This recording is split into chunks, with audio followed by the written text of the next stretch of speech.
in the first Sunday of December, and the journey continues. The journey continues, and we continue to grow and unfold if, in fact, we're actually participating in that growth and unfoldment. Our talk title today is Surrender in Action, as we've been looking at this yearly theme of evolutionary vision and ancient or timeless wisdom. And it's interesting for me to have taken on this yearly theme around evolutionary vision and timeless wisdom, because each and every month we have indeed been taking a look at what is the timeless wisdom so that we glean from it and harvest from it that which is necessary for our growth and unfoldment. And yet we've been having this evolutionary vision. What we know is that a people without vision perish. And so how we have so lovingly and so beautifully began this weave of ancient wisdom or timeless wisdom and evolutionary vision to really be something that is a garment that we wear or that we utilize, our prayer shawl, our prayer garment, our blanket, our whatever it is that we've been weaving together to bring us to this point. And to this point, this month we're looking at the journey of becoming, that as we've looked through from January 2021 until today, that what we've been doing is putting things in place, that we've been stitching things together so that we are now in this place of becoming. But who are we becoming, and what are we becoming as a result of these spiritual practices? What's interesting to me is that in our evolution, in our becoming, we actually need to know who we are. Right? It's kind of like if I want to go to anywhere in the world, I first need to start with where am I right now, so that then I can begin to navigate how I get to from where I am to where I want to be. And it's the same with this journey of becoming. This journey of becoming is really about taking a look at who I am now, where I am now, what is my state of affairs. And so, we think that because it's December that this journey is actually coming to an end, but in fact it is a continuous journey. It is an eternal journey of sorts, where we continue to evolve and grow. And for me, it's actually, I don't necessarily take life itself as this journey, because then it's always about the destination. For me, even taking a holiday and taking a trip, oh, I'm here now, so now what? But it's always about, who am I in this moment?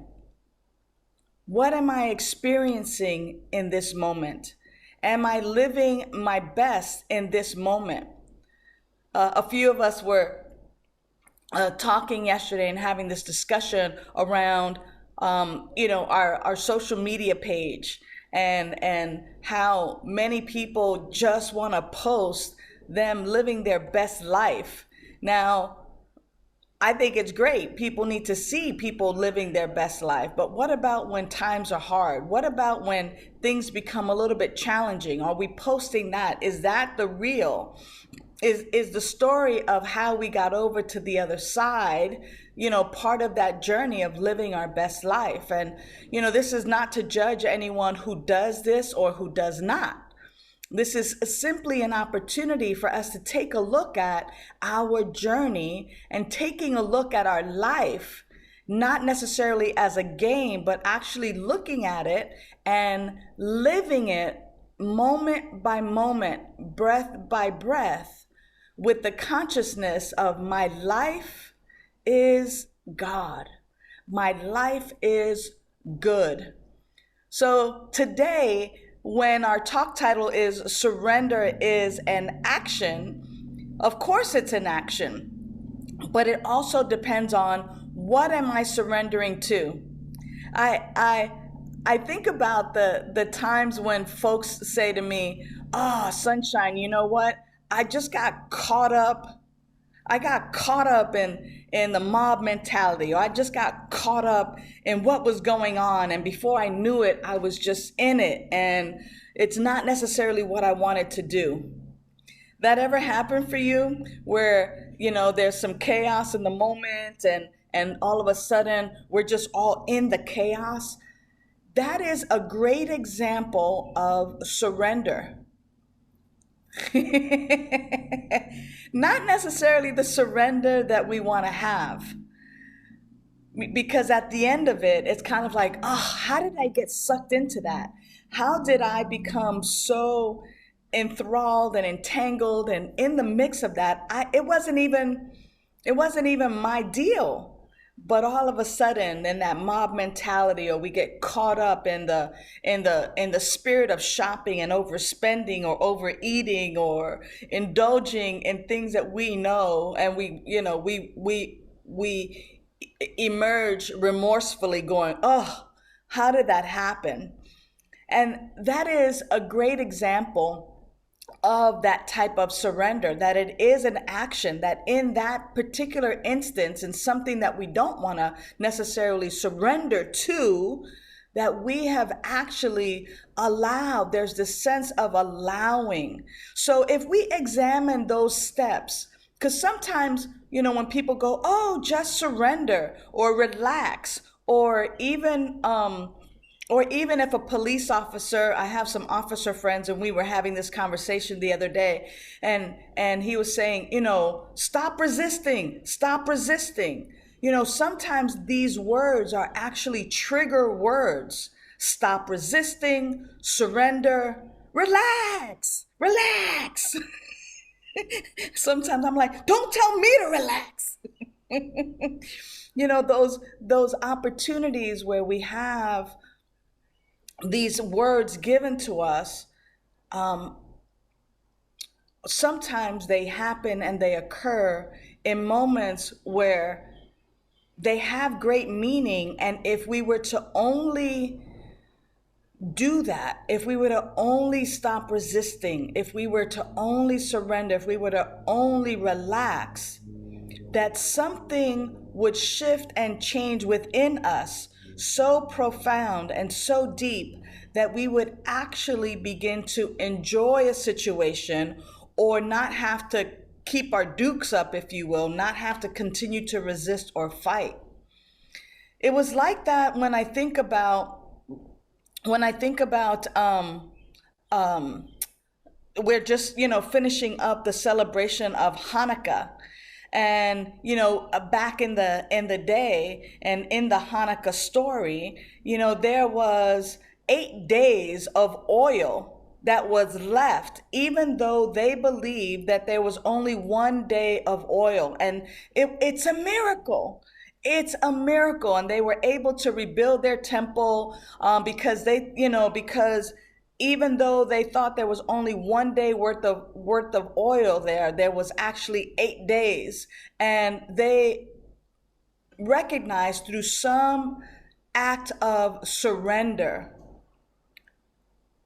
of just this allowance, that what they believed was only 1 day's worth of oil to keep the light going was actually 8 days of oil. Now, when I think about the word surrender and the resistance that we put up sometimes, I am brought to the Serenity Prayer. And that Serenity Prayer is so powerful. I just finished teaching a 6-week course on living the Serenity Prayer. And that Serenity Prayer is all about this surrender. It is about being so steeped in a power, in a presence, being so anchored in knowing that God and I are a majority, that my life is the life of God, that there is this complete trust and this complete knowing that everything that is for my highest good and the highest good around me will come to fruition. That something good must come of this. That something wonderful is always happening. Now, I don't know about you, but I know for me, growing up in the U.S., and especially growing up female in the U.S., growing up woman of color in the U.S., that I was told that there was very little that I can control, that I was at the mercy of adults, right? That I was at the mercy of men, that I was at the mercy of employers, that I was at the mercy of the government, and many of us here watching, you also have that experience of quote unquote being at the mercy of and not being in control. So for me, one of the ways that I dealt with that was I had to grab as much control as possible. I was a control hog. Let me grab this control. I can control this. I can control that. Let me drive. Let me make the arrangements. Let me do this. Let me do that. Blah, blah, blah, blah, blah. Let me blah, blah.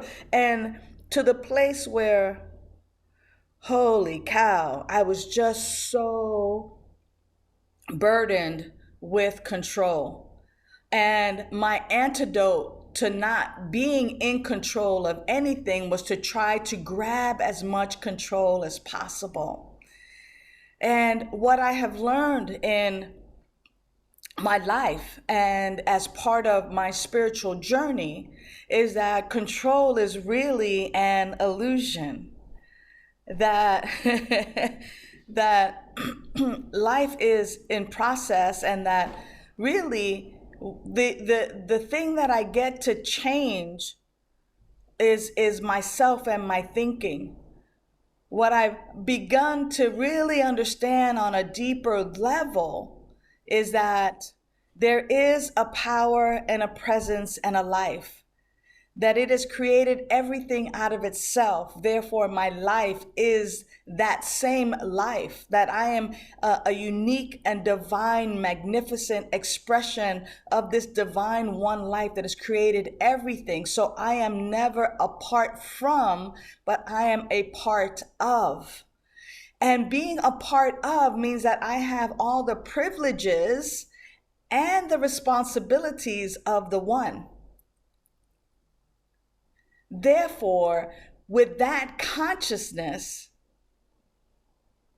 when I surrender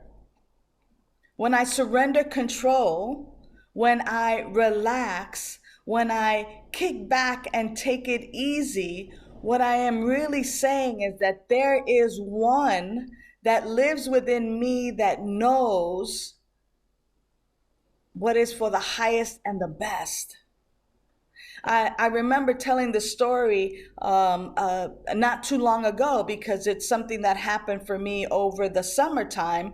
And that was that I was in the ocean in Huntington Beach swimming with a friend of mine. And I was so taken and distracted by all these young lifeguards that were in training, the junior lifeguards, and they all jumped in the water and they were swimming way past me. And I'm like, look at these little kids, these youngins. And, I'm over here being the sage, the 50 plus person who's like, frolicking in the water, just admiring the youth of today and just their desire and their vibrant life. And they're just out there swimming and the waves are coming. And, before you know it, I had got caught in a riptide and was a lot further out than what I thought that I was.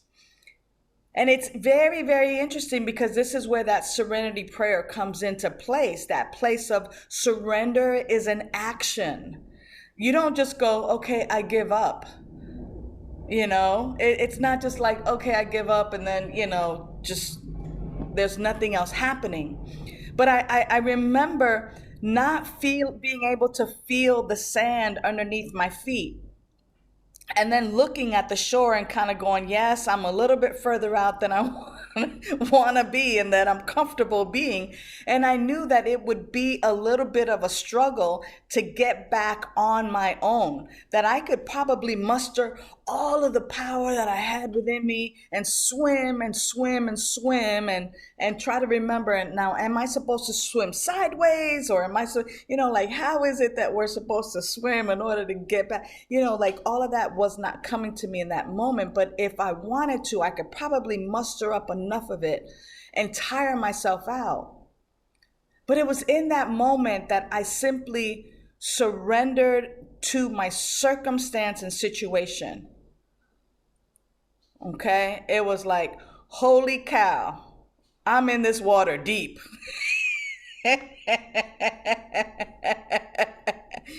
And I surrendered. I had to, and I got to quickly accept what is the current situation. So I had to accept, this is my situation. No, I'm not laying out in the sun. No, I'm not on a boat. No, I don't have a life raft. I am here in in this ocean, and I don't know how to get back. And I had to surrender to that. Accept that. That's what that meant. Accept that this is my current situation and circumstance.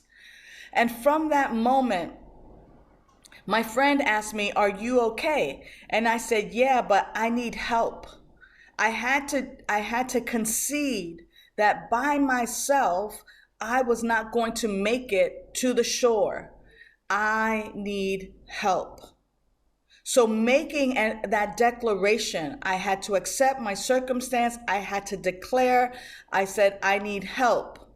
And so she said, give me your hand. And I had to, again, accept her help. I accepted her hand, and calmly, we were breathing. I was kicking. We were kind of, just kind of floating out there. But before you know it, in these particular steps of surrender is an action. It's like, okay, I began floating on my back and trying to get in that way. A junior lifeguard came back and I said, hey, I need help. Again, a second time, I made a declaration.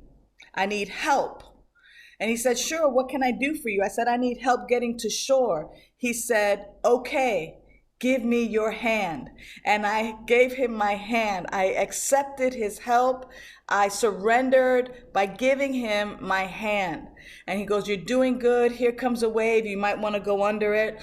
Go under it, go under it. And within the next minute or two, as we were just kind of bobbing along right there, and I was accepting his help, even though his help didn't look like me being on the shore at that moment, I had to trust that even though I was still out there in the ocean, that there was help right there. My prayer was answered. And a minute or two later, the lifeguard comes. And the lifeguard says, give me your hand. And I gave him my hand, and he put my hand on the buoy that was attached to a string that was attached to him. And he said, hold on. And before you know it, he was swimming. I kept kicking to assist. And there I was. I lived to tell the story of surrender is an action. But sometimes we don't know what that word surrender really means.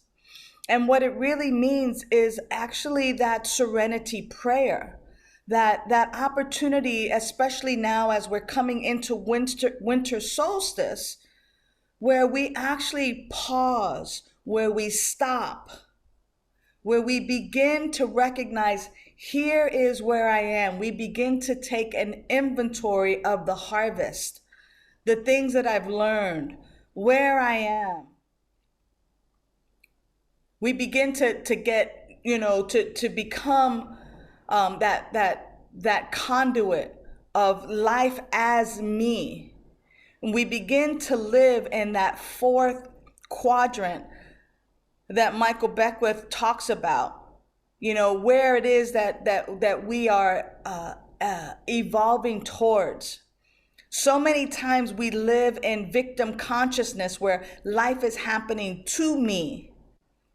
And when we release our victimhood and we recognize that through the power of our word and the power of our consciousness and our awareness, that we actually are vibrating at a particular rate, that we are broadcasting that vibration of what it is that we want to experience and receive in quadrant 2, and we attract that. We are bringing it towards us. So of course, right? That's that place where we find the parking spot, the prince, the palace, right? This is exactly where in that phase 2, where a lot of people get stuck. In phase 3, what we need to do to get to phase 3 is we must release control. And when we release control, what that really feels like is that I'm not really making this happen, that by virtue of my living and being, as I continue to recognize who I am, that really life is happening through me, because there's only the one power, the one life, the one presence. And in this fourth quadrant, life as me, this is that place that sometimes we touch the hem of the garment. We catch a glimpse of life as me, where we are just so freed, so surrendered, so unencumbered by the human accoutrements, by the human accessories, that we know that our life is the life of God beyond a shadow of a doubt.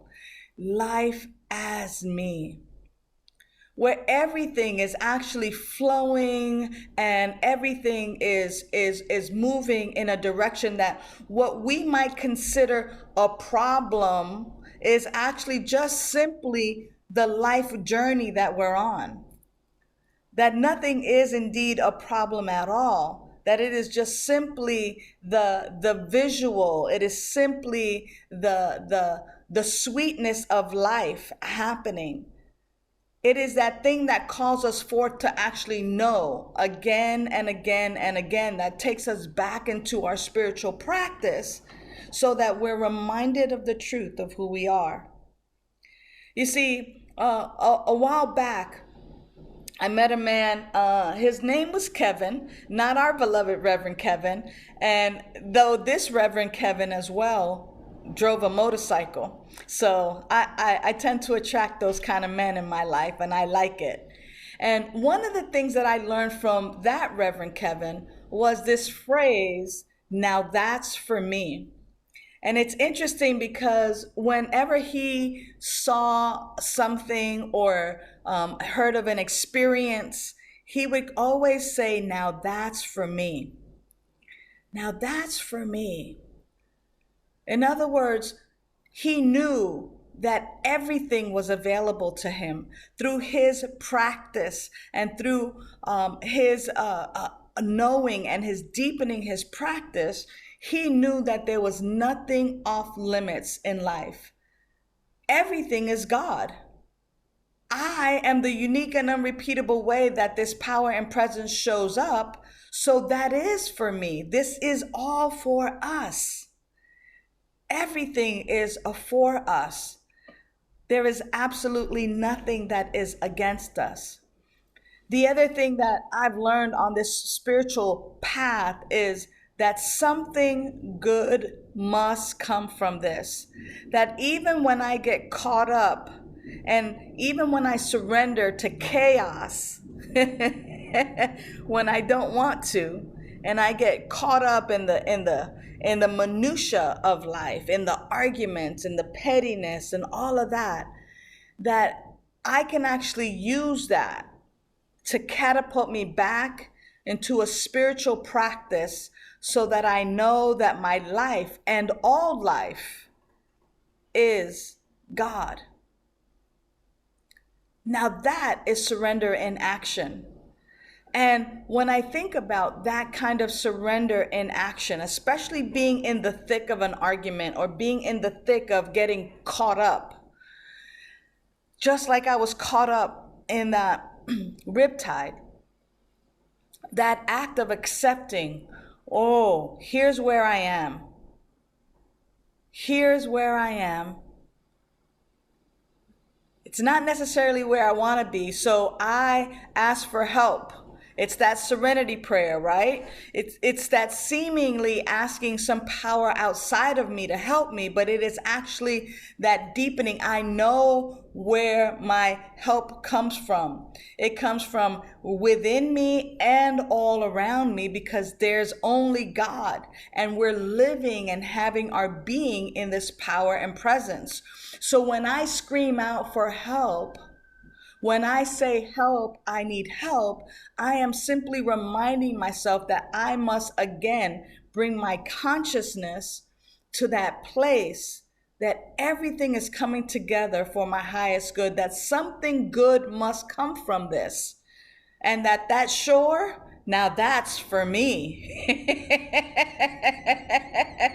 Now that's for me. Exactly, right? Calling that forth and surrendering as the action, not as I'm giving up, I'm a victim to this circumstance and situation, but as that reminder that I trust God and love people. That has been one of my mantras this year. Trust God, love people.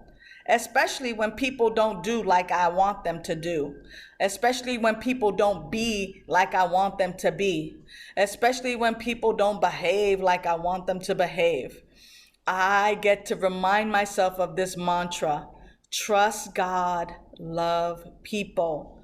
Trust God, love people. Trust God, love people. That is my form of surrender as an action. I'm not surrendering to lose. In Alcoholics Anonymous, there's this phrase that says, surrender to win. And oh, how true that is for the suffering alcoholic who surrenders their way of living and their way of being. And it's this trading in your life of shenanigans and drugs and alcohol to a life of freedom.